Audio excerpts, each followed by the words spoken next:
यह खबर आपको पता होनी चाहिए कि चीन की राजधानी बीजिंग के अंदर इस समय हाईएस्ट लेवल का सिक्योरिटी लॉकडाउन हो गया है। वो लॉकडाउन इसलिए हो गया है क्योंकि चीन बुरी तरीके से खौफ के अंदर है। जिस प्रकार से हमारे यहां के सैनिकों ने निहत्ते ही उनके कई सारे सैनिकों को मौत के घाट उतार दिया था, क्योंकि वहां पर वो मनमर्जी कर रहे थे। आपको पूरी की पूरी स्थिति का जो अंदाजा है वो शायद हो या ना हो, मैं आपको समझाने वाला हूं। तो देखिए, यह भारत का नक्शा है और यहां पर पैंगोंग सो लेक है। इस लेक के अंदर आप देख सकते हो कि ये जो पैंगोंग सो जो एक लेक है, इसका 2/3 हिस्सा चीन के अंदर पड़ता है और 1/3 भारत के अंदर पड़ता है। यहां पर चीन ने भ्रम फैलाया कि यहां पर हमने किसी प्रकार की कोई गतिविधि की है, जबकि यह जो हिस्सा है यह इस समय फ्लैश पॉइंट है ही नहीं। चीन को गलवान हिस्से के अंदर अपने मंसूबों के ऊपर कामयाब होना था और उसकी वजह से उसने एक प्रोपेगेंडा फैलाया। वो प्रोपेगेंडा फैलाने का इस प्रकार का मास्टर है कि हमारे यहां के विपक्ष नेता भी उसके प्रोपेगेंडा के अंदर फंस गए। उन्होंने कहा कि चीन जो है लेक के अंदर अंदर आ गया है, प्रधानमंत्री इसका जवाब दो।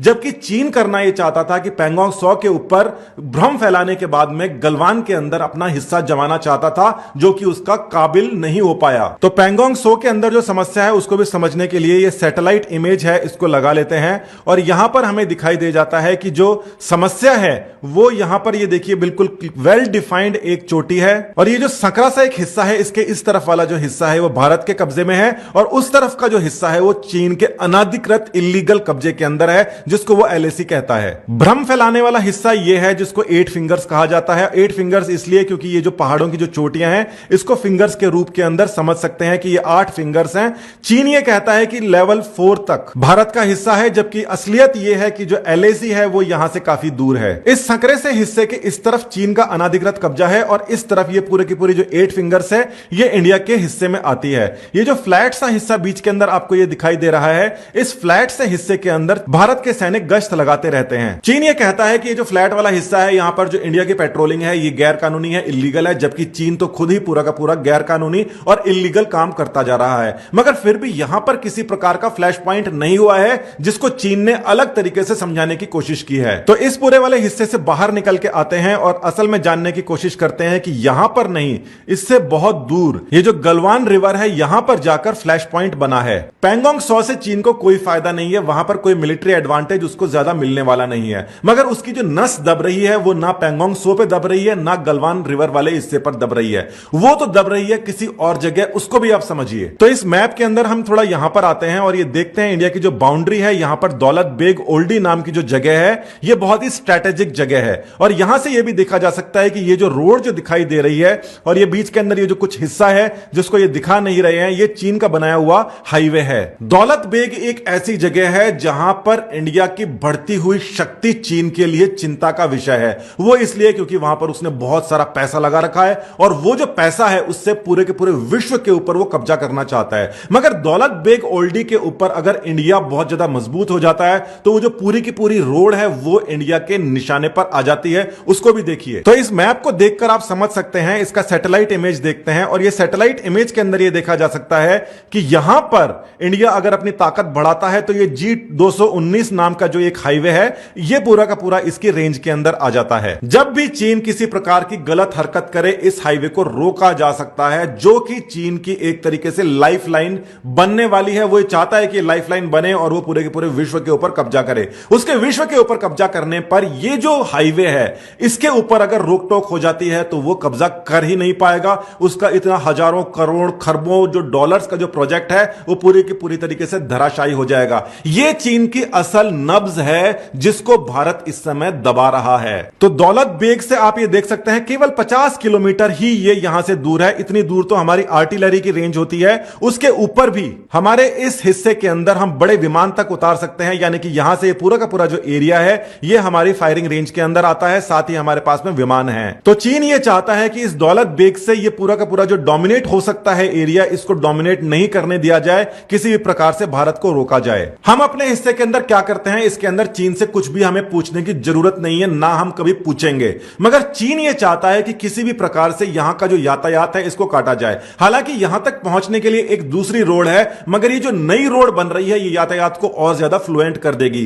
तो इस रोड के ऊपर चीन अपनी स्ट्रेटेजिक एक बढ़त बनाने के लिए, डोमिनेट करने के लिए गलवान रिवर का जो एक हिस्सा है वहां पर वो अपनी फौजें तैनात कर रहा है, जो कि समझौते के बिल्कुल विरुद्ध है। अब आप ये देख सकते हैं कि लेह से दौलत बेग के ऊपर जाया जा सकता है, मगर रास्ता थोड़ा सा कठिन है। मगर ये जो गलवान रिवर वाला जो रास्ता है ये बहुत ही तेज है और ये आगे जाकर यहां पर कनेक्ट हो जाएगा। किसी भी प्रकार की युद्ध की स्थिति अगर आने वाले समय में आती है तो चीन ये चाहता है कि जो नई रोड बन रही है उसको डोमिनेट किया जाए, इसीलिए वहां पर उसने अपने लोग तैनात कर रखे हैं। जहां से ये पूरा का पूरा मसला शुरू हुआ उसको भी जानते हैं। तो देखिए ये गलवान हिस्सा है और यहां पर हम जूम इन करते हैं तो यहां पर हमें दिखाई देता है कि ये एक फ्लैश पॉइंट बन गया है।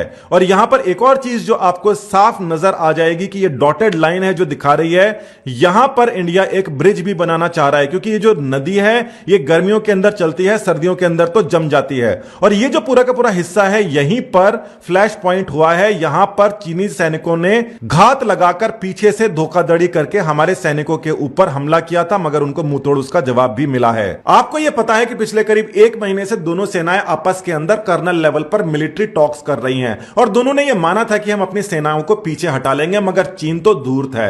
वो हमेशा से यही करता है। टॉक्स के अंदर उसके अंदर माना, उसने समझौता किया कि भाई अपनी अपनी सेनाएं हटा लो। भारत ने अपनी सेना हटाई जैसे, मगर चीन ने अपनी सेना नहीं हटाई जैसा कि वो हमेशा करता है। तो भारत वाले उसको जाके बोल के आए कि भाई अपना ये जो सेना है इसको पीछे हटा लो क्योंकि आपने हामी भरी थी। मगर चीन कहता है कौन सी हामी, हमने तो कोई भरी ही नहीं। तो धूर्तता की इस हद को चीन हमेशा करता रहता है, ये हमें पता था। तो हमारे जो सैनिक है कमांडर के साथ में जाकर निहत्ते इस वाले एरिया के अंदर कहीं पर उनसे मिले और चीन ने वही किया जो उसको करना आता है। उसके अलावा वो कर भी क्या सकता है? सांप डस ही सकता है, दूध नहीं दे सकता।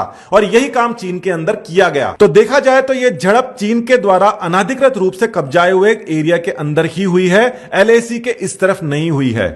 1962 के अंदर नेहरू जी प्रधानमंत्री थे। उनके पड़दोते राहुल गांधी जी अगर इस प्रकार का शोर मचा रहे हैं कि भारत को सतर्क रहना चाहिए चीन के और उसको देखना चाहिए कि लेह के अंदर तो नहीं आ गए हैं सैनिक, तो यह बिल्कुल ठीक माना जाना चाहिए और उनकी मंशा के ऊपर सवाल नहीं उठाने चाहिए। दूध का जला हुआ छाछ को फूंक फूंक कर पीता है। वो प्रधानमंत्री को जो सचेत कर रहे हैं वो इसीलिए कर रहे हैं क्योंकि उनको बचपन से यह बात पता है कि 1962 के अंदर क्या धोखेबाजी चीन ने कर दी थी। देखा जाए तो वो मदद ही कर रहे हैं। तो जो 62 वाला जो हाईवे है उसको आप देख लीजिए, वो भारत के हिस्से के अंदर ही बना था जिसको मैंने शुरू से दिखाया था। ये यहां पर डॉटेड लाइन नहीं दिखा रहा है, मगर यहां पर एक हाईवे बना हुआ है और ये G219 के हिसाब से चाइना ने यहां पर एक हाईवे बना लिया है जिसका पता नेहरू जी को पता ही नहीं था। कब चीन अंदर घुस आया उनको इसके बारे में कोई जानकारी नहीं थी। आप इस बात को अच्छी तरीके से समझ गए हैं कि चीन की असल नस दौलत बेग ओल्डी के नाम से दबी हुई है और ये पूरा का पूरा जो शोर शराबा वो कर रहा है वो किसी काम का नहीं है। और ये जो रोड है इसको कंप्लीट कर लेना ही भारत के लिए सबसे बड़ी कामयाबी है। उसके बाद में चीन कभी बोल नहीं पाएगा। और जिस हिसाब से हमारे सैनिकों ने उसके साथ में काम किया है और प्रधानमंत्री का जो रवैया है इस समय वो बहुत ही सख्त है और उस सख्त रवैये के चलते चीन के बीजिंग के अंदर इस समय हाईएस्ट लेवल का लॉकडाउन लगा हुआ है। बाकी भी जो जितने भी शहर हैं उसके अंदर इस प्रकार के लॉकडाउन की उन्होंने बात कही है और ये सब इसलिए है क्योंकि पूरा का पूरा विश्व चीन की दगाबाजी से त्रस्त है। वो चाहता है कि भारत इसकी हेगड़ी निकाल दे। फिर चीन ने यह और बयान दे दिया कि नेपाल और पाकिस्तान से भी भारत को रोष झेलना पड़ सकता है। ऐसा कहकर चीन ने दबाव बनाने की कोशिश की, मगर दबाव बनाने की जगह उल्टा काम हो गया। उल्टा इस समय यह सोच रहे हैं कि नेपाल वाले और पाकिस्तान वाले तो चीन के भरोसे बैठे थे और अब उनको यह लग रहा है कि चीन हमारे भरोसे बैठा है, यानी कि चीन तो भाई साहब गया। तो चीन का जो प्रोपेगेंडा था, ये नक्शा था, ये आपको अच्छी तरीके से समझ आ गया है और भारत एक था एक है, सभी पार्टियां मिलकर उसकी खबर ले रही हैं, ये भी आपको समझ में आ गया है। मैं लेता हूं आपसे विदा। जय हिंद, धन्यवाद।